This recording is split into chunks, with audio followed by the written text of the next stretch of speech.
Hello বন্ধুরা, কেমন আছো তোমরা? আশা করি ভালো আছো। আমি তো ভালোই আছি। তো আজকে আমাদের ছিল অ্যানিভার্সারি, 9ই ফেব্রুয়ারি। তো আজকে সোমবার, তাই নিরামিষ।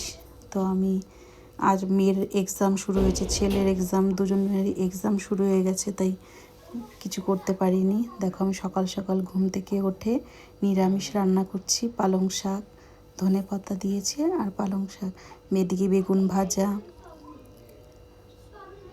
তারপর একটা নিরামিষ সবজি করেছি আলু ফুলকপি দিয়ে, সকালে রান্না এইসব।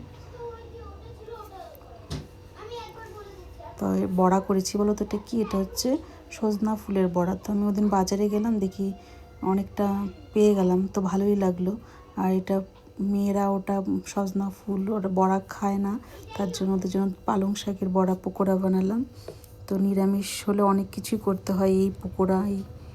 আর অ্যানিভার্সারি বলে কথা, নিরামিষ অ্যানিভার্সারি, এটা নিয়ে ভেজ ডাল করেছি। এতে আমার বেগুন ভাজাটা হয়ে গেল। এই সময় ওদের পরীক্ষা থাকে, তো আমি কিছুই করতে পারি না। যাই হোক, একটু আমরা কেক কাটি।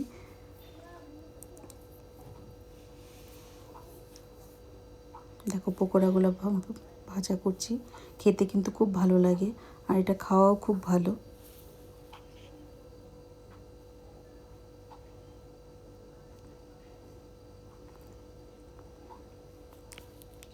এটা হচ্ছে ধনেপাতার পকোড়া,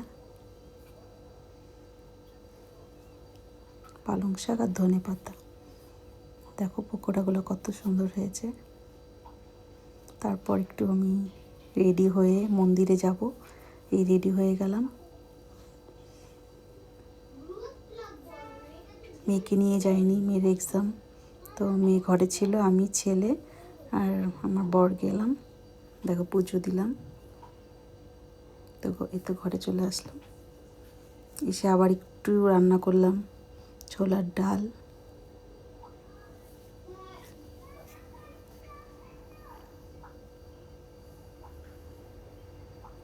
একটু পায়েস করেছি। তারপর কেক নিয়ে এলো। দেখো 3টা কেক নিয়ে এলো।